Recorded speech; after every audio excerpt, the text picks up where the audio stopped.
Good morning વિદ્યાર્થી મિત્રો. પાઠ 5 વનવાસી, વિચરતી જાતિ અને સ્થાનિક સમુદાય. વિદ્યાર્થી મિત્રો, આગળના વિડીયોમાં આપણે વનવાસી વિચરતી જાતિની ઉપલબ્ધિઓમાં ગોંડ જનજાતિ વિશે આપણે અભ્યાસ કર્યો. હવે એવી જ બીજી એક જનજાતિ વિચરતી જાતિ વિશે આપણે અભ્યાસ કરવાનો છે, અહમ. એ પહેલાં આપણે થોડું શું કરી લઈએ, આગલા વિડીયોનું પુનરાવર્તન કરી લઈએ. તો ગોંડ જે જનજાતિ હતી તેના વિશે આપણે શીખ્યા. તો ગોંડ તરીકે કઈ જનજાતિને ઓળખવામાં આવતું? તો ભારતના ગોંડવાના નામના વિશાળ વન પ્રદેશમાં રહેનારી પ્રજાને ગોંડ પ્રજા તરીકે ઓળખવામાં આવતી. અને આ જે જનજાતિ છે તે સૌથી જૂની જનજાતિમાંની એક છે. તેઓ સ્થળાંતરિત ખેતી અને નાના નાના કુળમાં વહેંચાયેલા હતા અને દરેક કુળમાં એક રાજા હતો. બરાબર. અકબરનામામાં ગોંડ રાજ્ય વિશે કેટલીક નોંધ લખાયેલી છે. તેમાં લખાયેલું છે કે ગઢકંટકાના ગોંડ રાજ્યમાં 70,000 જેટલા શું હતા? ગામડાઓ હતા. તેમજ ગોંડ રાજ્યની રાજ્ય વ્યવસ્થા કેન્દ્રીયકૃત હતી. ગોંડ રાજ્ય ગઢોમાં વહેંચાયેલું હતું. દરેક ગઢમાં એક ખાસ ગોંડ કુળનું આધિપત્ય હતું. ગઢ 84 ગામોના એક એકમમાં વહેંચાયેલો હતો અને એ 84 તરીકે પણ કહેવાતો. 84 12 ગામના એક પેટા એકમ 12 હોટોમાં વહેંચાયેલો હતો. વિદ્યાર્થી મિત્રો, ત્યાર પછી તે સમયમાં મૂળભૂત રાજપૂત તરીકેની માન્યતા મેળવવા ગઢકંટકાના ગોંડ રાજા અમનદાસે સંગ્રામ શાહની પદવી ધારણ કરી હતી. અને આ સંગ્રામ શાહના પુત્ર દલપતે મહોબાના ચંડેલ રાજપૂતની રાજાની રાણી પુત્રી સાથે રાજકુમારી સાથે શું કર્યા હતા? લગ્ન કર્યા હતા. અને જેમનું નામ શું હતું? દુર્ગાવતી. યુવાન વયે દલપતનું શું થયું? મૃત્યુ થયું. અને દુર્ગાવતી 5 વર્ષના પુત્ર વીર નારાયણના નામથી શાસન કરાવ્યું. પરંતુ 1565માં આસિફ ખાનના નેતૃત્વ હેઠળ મુગલ સેનાએ દુર્ગાવતીને શું આપી? હાર આપી. અને તેમનો પુત્ર અને રાણી યુદ્ધમાં લડતા લડતા મૃત્યુ પામ્યા. ત્યાર પછી વીર નારાયણના કાકા ચંદર સાહેબ શું સંભાળ્યું? રાજ્ય સંભાળ્યું. પણ થોડા જ વર્ષોમાં એમનું પતન થયું અને શક્તિશાળી બુંદેલો અને મરાઠાના આક્રમણ સામે તે ટકી શક્યું નહીં. વનવાસી વિચરતી જાતિની ઉપલબ્ધિઓમાં ગોંડ જનજાતિ પછી હવે આપણે અહોમ જનજાતિ વિશે સમજીએ. તો અહોમ લોકો 13મી સદીમાં હાલના મ્યાનમારથી આવી અસમની બ્રહ્મપુત્ર નદીના ખીણ વિસ્તારમાં વસ્યા હતા. આજે અહોમ લોકો જનજાતિના લોકો 13મી સદીમાં હાલનો મ્યાનમારથી આવીને ક્યાં વસ્યા હતા? તો ભારતના અસમની બ્રહ્મપુત્ર નદીના ખીણ વિસ્તારમાં વસ્યા હતા. તો વિદ્યાર્થી મિત્રો, તમને પૂછવામાં આવે કે અહોમ લોકોને ક્યાંથી આવીને વસ્યા હતા? તો હાલના મ્યાનમારથી આવી અસમ બ્રહ્મપુત્ર નદીના ખીણ વિસ્તારમાંથી આવીને વસ્યા હતા. તેમણે ભૂયા એટલે કે ભૂસ્વામી જમીનદારની જૂની રાજકીય વ્યવસ્થાને બદલી એક નવા રાજ્યની સ્થાપના કરી. 16મી સદીમાં ચૂંટીઓ ઈસવીસન 1523 અને કોચ હાજે ઈસવીસન 1581 રાજ્યોને પોતાના રાજ્યમાં ભેળવી આસપાસની જનજાતિઓને જીતીને એક વિશાળ અહોમ રાજ્યની સ્થાપના કરી. અહોમ લોકોએ વિશાળ અહોમ રાજ્યની સ્થાપના કેવી રીતે કરી? તો 16મી સદીમાં ચૂંટીઓ ઈસવીસન 1523 અને કોચ હાજે ઈસવીસન 1581માં રાજ્યોને પોતાના રાજ્યમાં ભેળવ્યા તેમજ આસપાસની જનજાતિઓને જીતીને અહોમ લોકોએ વિશાળ અહોમ રાજ્યની સ્થાપના કરી. 17મી સદીમાં અહોમ લોકો દારૂગોળો અને તોપોનું નિર્માણ કરતા હતા. વિદ્યાર્થી મિત્રો, અહોમ લોકો 17મી સદીમાં દારૂગોળો અને તોપોનું નિર્માણ કરતા હતા. જો કે દક્ષિણ પશ્ચિમથી અહોમ લોકો પર ઘણા આક્રમણો થયા. ઈસવીસન 1662માં મીર જુમાલાના નેતૃત્વ હેઠળની મુગલ સેનાએ બહાદુરીથી લડવા છતાં તેઓ હાર્યા હતા. એમ જોવા જઈએ તો દક્ષિણ પશ્ચિમથી અહોમ લોકો પર શું થયા? ઘણા બધા આક્રમણો થયા. તેમાં 1662માં મીર જુમાલના નેતૃત્વ હેઠળ મુગલ સેના સામે તેઓ બહાદુરીથી લડ્યા છતાં તેઓ શું થઈ ગયા હતા? હારી ગયા હતા. પરંતુ વિસ્તાર પર મુગલોનું પ્રત્યક્ષ પ્રભુત્વ લાંબા સમય સુધી ટકી શક્યું નહીં. તમને પ્રશ્ન કરવામાં આવે કે અહોમ લોકોની કોની સામે હાર થઈ, ક્યારે? તો ઈસવીસન 1662માં મીર જુમાલાના નેતૃત્વ હેઠળના મુગલ સેના સામે બહાદુરીપૂર્વક લડવા છતાં અહોમ લોકોની શું થઈ હતી? હાર થઈ હતી.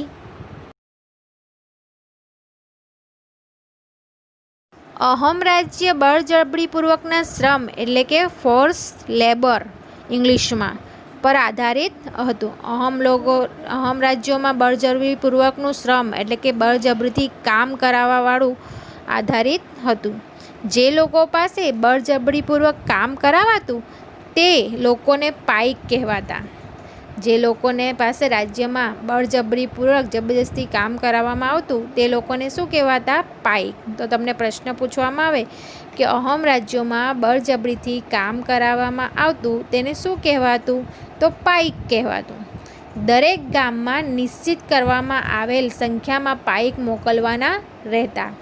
દરેક ગામમાં સંખ્યા હોય એ સંખ્યા નક્કી કરેલી હોય કે આ ગામમાંથી આટલા પાઈક મોકલવાના છે, તે મોકલવાના હોય છે. વસ્તી ગણતરીને આધારે વધુ વસ્તી ધરાવતા વિસ્તારોમાંથી ઓછી વસ્તીવાળા વિસ્તારોમાં લોકોને ખસેડવાથી અહોમ કુળ શું થઈ ગયા? તૂટી ગયા. જે ગામોમાં વસ્તી વધુ હતી એ ગામોમાંથી લોકોને ઓછી વસ્તીવાળામાં લોકોને ખસેડવાને કારણે જે કુળો હતા તે શું થઈ ગયા? તૂટી ગયા. 17મી સદીના પ્રથમ દશકમાં વહીવટી વ્યવસ્થા કેન્દ્રીયકૃત બની. વર્તમાનના કાયદાઓ અને જોગવાઈઓ અનુસાર કોઈ વ્યક્તિ પાસે બળજબરીપૂર્વક કામ કરાવવું એ ગુનો ગણાય છે, જે આપણે સૌ જાણીએ છીએ. વર્તમાન સમયમાં, હાલના સમયમાં કોઈની પાસે બળજબરીથી કામ કરાવવું એ શું ગણાય છે? ગુનો ગણાય છે, તે આપણે જાણીએ છીએ. પરંતુ અહોમ રાજ્યમાં બળજબરીપૂર્વક શ્રમ આધારિત હતું. બળજબરીથી કામ કરાવવામાં આવતું અને એને શું કહેવામાં આવતું? પાઈક કહેવામાં આવતું. દરેક ગામમાંથી એક સંખ્યા નક્કી કરેલી હોય એટલી સંખ્યામાં પાઈક લોકોને મોકલવામાં આવતા અને વસ્તી ગણતરીને આધારે જે વધુ વસ્તી ધરાવતા વિસ્તારોમાંથી ઓછી વસ્તી ધરાવતા વિસ્તારોમાં લોકોને મોકલવાને કારણે કુળ શું થઈ ગયા? તૂટી ગયા. આ જનજાતિના તમામ પુરુષો યુદ્ધના સમયે સેનામાં જોડાતા અને અન્ય સમયમાં સિંચાઈ વ્યવસ્થા જેવા સાર્વજનિક કાર્યો કરતા. આજે અહોમ જનજાતિના જેટલા બી પુરુષો હતા, તમામ પુરુષો યુદ્ધ થાય ત્યારે શું શેમાં જોડાતા? સૈન્યમાં જોડાતા. અને જ્યારે યુદ્ધ ન હોય ત્યારે શું કરતા? સિંચાઈ વ્યવસ્થા જેવા સાર્વજનિક જાહેર કામોમાં તેઓ જોડાતા. અહોમ લોકોએ ચોખાની ખેતીની નવીન પદ્ધતિઓ અમલમાં મૂકી. અહોમ લોકોએ શેની ખેતીની નવી પદ્ધતિ અમલમાં મૂકી? તો ચોખાની ખેતીની નવી પદ્ધતિ અમલમાં મૂકી. તમને પ્રશ્ન કરવામાં આવે કે અહોમ જનજાતિના તમામ પુરુષો કયા કામ કરતા હતા? તો અહોમ જનજાતિના તમામ પુરુષો યુદ્ધના સમયમાં સૈનિકો તરીકે કામ કરતા અને જ્યારે શાંતિ હોય રાજ્યમાં ત્યારે શું કરતા? તેઓ ખેતી અને સિંચાઈની વ્યવસ્થા જેવું સાર્વજનિક કાર્ય કરતા. હવે બીજો પ્રશ્ન તમને એમ પૂછાય કે ભારતમાં વ્યક્તિ પાસે બળજબરીપૂર્વક કામ કરાવવું એ સાથી ગુનો ગણાય છે? હાલમાં વર્તમાન કાયદાઓ અને જોગવાઈઓ અનુસાર ભારતમાં કોઈ વ્યક્તિ પાસે બળજબરીપૂર્વક કામ કરાવી શકાય નહીં. જો કોઈ એ કામ કરાવે તો એ શું કહેવાય છે? ગુનો ગણાય છે. તેથી અહોમ સમાજમાં અહોમ સમાજ શામાં વહેંચાયેલો હતો? તેનું શું કહેવામાં આવતું? તો અહોમ સમાજ કુળોમાં વહેંચાયેલું હતું. તેમના દરેક કુળને શું કહેવામાં આવતું? ખેલ કહેવામાં આવતું. અહોમ સમાજ અલગ અલગ કુળોમાં વહેંચાયેલું હતું. આપણે આગળ જોઈ ગયા હમણાં કે વસ્તી ગણતરીને આધારે વધુ વસ્તી ધરાવતા જે વિસ્તારોમાંથી ઓછી સંખ્યાવાળા વિસ્તારોમાં શું કરવામાં આવ્યા? લોકોને ખસેડવામાં આવ્યા.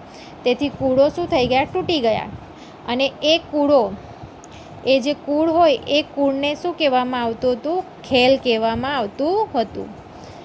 ઘણા ગામો પર ખેલનું નિયંત્રણ રહેતું.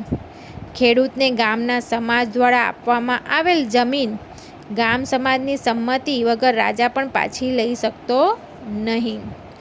હવે આ જે ખેડૂતો અહોમ સમાજના ખેડૂતોનો કયો અધિકાર મળેલો હતો? તો તો અહમ સમાજમાં ખેડૂતોને ગામના સમાજે આપેલી જમીન ગામના સમાજની મંજૂરી વિના રાજા પણ પડાવી શકતો નહીં.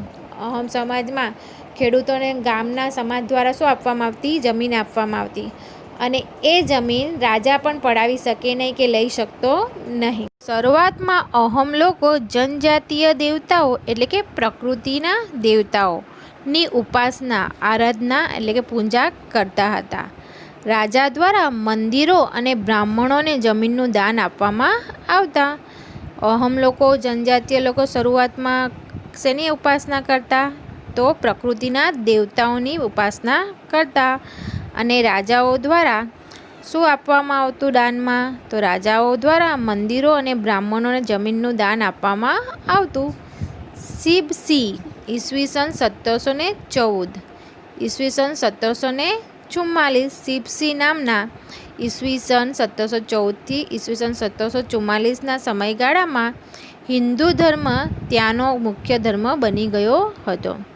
હિન્દુ ધર્મ અપનાવ્યા છતાં અહમ રાજાઓએ પોતાની પરંપરાગત માન્યતાઓ સંપૂર્ણપણે છોડી નહીં. અહમ સમાજ એક અત્યંત સુસંસ્કૃત સમાજ હતો. કવિઓ, વિદ્વાનોને જમીન દાન આપવામાં આવતી. નાટ્ય પ્રવૃત્તિને પ્રોત્સાહન આપવામાં આવતું. અહમ સમાજ એક અત્યંત સુસંસ્કૃત સમાજ હતો, અને તેમાં કવિઓ અને વિદ્વાનોને જમીન દાનમાં આપવામાં આવતી. નાટ્ય પ્રવૃત્તિઓને પ્રોત્સાહન આપવામાં આવતું. સંસ્કૃતની અગત્યની સાહિત્ય કૃતિઓનું સ્થાન ભાષાના અનુવાદ કરવામાં આવતું. સંસ્કૃતની જે મહાન કૃતિઓ હોય છે, સાહિત્ય હોય છે, તેનું કઈ ભાષામાં અનુવાદ કરવામાં આવતું? બસ એમની ભાષામાં અનુવાદ કરવામાં આવતું. બુરજી નામની ઐતિહાસિક કૃતિને પહેલાં અહમ ભાષામાં અને પછી આસામી ભાષામાં લખવામાં આવી હતી. બુરજી નામની જે ઐતિહાસિક કૃતિ છે તેને કઈ ભાષામાં લખવામાં આવી હતી? તો કઈ ભાષામાં? આસામી ભાષા અને અહમ ભાષામાં લખવામાં આવી હતી. ગુજરાતમાં ડાંગ અન્ય પૂર્વીય પટ્ટીમાં આવા જનજાતીય રાજ્યો જોવા મળે છે. ગુજરાતમાં પણ આવા જનજાતીય લોકો જોવા મળે છે. ક્યાં જોવા મળે છે? તો પૂર્વીય પટ્ટીમાં જોવા મળે છે. તેમાં સતરામપુર, દેવગઢ બારિયા, તેમાં ડાંગની રાજ્ય વ્યવસ્થા અને સુસંસ્કૃત વિશિષ્ટ હતી. તેમનામાં તમાસા, ભવાડા અને ઠાક્યા જેવા નૃત્યો વિશ્વવિખ્યાત થયા છે. ગુજરાત રાજ્યમાં કયા કયા વિસ્તારમાં રાજ્ય વ્યવસ્થા અને સુસંસ્કૃતિ વિશિષ્ટ પ્રકારની હતી? તો ગુજરાતમાં સતરામપુર, દેવગઢ બારિયા, તેમજ ડાંગની રાજ્ય વ્યવસ્થા અને સંસ્કૃતિ વિશેષ પ્રકારની હતી. હવે તમને પ્રશ્ન કરવામાં આવે વિદ્યાર્થી મિત્રો કે ગુજરાતની જનજાતિઓના કયા નૃત્યો વિશ્વવિખ્યાત છે? તો ગુજરાતની જનજાતિઓમાં તમાસા, ભવાડા અને ઠાકિયા જેવા નૃત્ય વિશ્વવિખ્યાત છે.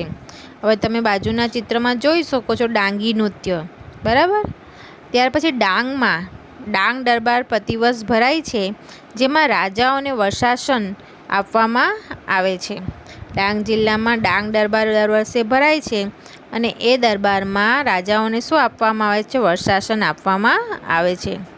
હવે તમને પ્રશ્ન કરવામાં આવે કે ડાંગમાં દર વર્ષે કયો દરબાર ભરાય છે, ક્યારે યોજાય છે અને તેની શું વિશેષતા છે? તો ડાંગમાં દર વર્ષે હોળીના તહેવાર દરમિયાન ડાંગ દરબાર યોજાય છે. આજે ડાંગ દરબાર છે તે ક્યારે યોજાય છે? તો હોળીના તહેવાર દરમિયાન યોજાય. ને આ પ્રસંગે રાજાઓને વર્ષાસન, સાલિયાપણું આપવામાં આવે છે. આટલું જાણો ડાંગ દરબાર વિશે. હોળીના તહેવાર દરમિયાન ડાંગ દરબાર યોજવાની શરૂઆત વર્ષો પહેલાં થઈ હતી. આ ડાંગ દરબાર યોજવાની શરૂઆત ક્યારે થયેલી? વર્ષો પહેલાં હોળીના તહેવારમાં થઈ હતી. સરકારે ડાંગી રાજાઓ અને નાયકોને તેમના હકના બદલામાં વંશ પરંપરાગત સાલિયાપણું આપવાનું નક્કી કર્યું, જે પરંપરા આજે પણ ચાલુ છે. સરકારે ડાંગી રાજાઓને અને અન્ય નાયકોને તેમના હકના બદલામાં શું આપવાનું શરૂ કર્યું? સાલિયાણું આપવાનું નક્કી કર્યું, અને હાલ વર્તમાન સમયમાં પણ આ પરંપરા ચાલુ છે. વિદ્યાર્થી મિત્રો, અહીં સુધી આપણે પાઠમાં 16મી અને 17મી સદીના સુધીના જનજાતિના ઇતિહાસને આપણે સમજવાનો પ્રયત્ન કર્યો. કાળાંતરમાં અનેક જનજાતિઓમાં વ્યાપક પરિવર્તનો આવ્યા. એટલે કે સમય જતાં ઘણી બધી જનજાતિઓમાં મોટા પ્રમાણમાં શું આવ્યા? પરિવર્તનો આવ્યા. વર્ણ આધારિત સમાજ અને આદિવાસી સમાજના લોકોના એકબીજા સાથેના સંપર્કને કારણે બંને સમાજમાં પરિવર્તન આવ્યું. વર્ણ આધારિત સમાજ અને આદિવાસી સમાજના એકબીજાના સંપર્કમાં આવવાને કારણે શું આવ્યું? પરિવર્તન આવ્યું. વિવિધ જનજાતિઓની જુદી જુદી આજીવિકા અપનાવી. જુદી જુદી જે જનજાતિઓ છે એ જનજાતિઓએ જુદી જુદી આવી આજીવિકા અપનાવી, જુદા જુદા કામ અપનાવ્યા, વ્યવસાય અપનાવ્યા. સમય જતાં તેમાંથી ઘણી જનજાતિઓ જાતીય આધારિત સમાજનો ભાગ બની. જો કે ઘણી જનજાતિઓએ હિન્દુ ધર્મ અને જાતિ વ્યવસ્થાથી મોટે ભાગે દૂર રહી કેટલીક જનજાતિઓને સુવ્યવસ્થિત વહીવટ વ્યવસ્થા ધરાવતા મોટા શક્તિશાળી રાજ્યોની સ્થાપના કરી, જેથી તેઓને તેમનામાંથી મોટા અને વધુ જટિલ સામ્રાજ્યો સાથે સંઘર્ષ થયો. તો વિદ્યાર્થી મિત્રો, અહીં આ પાઠ પૂર્ણ થાય છે.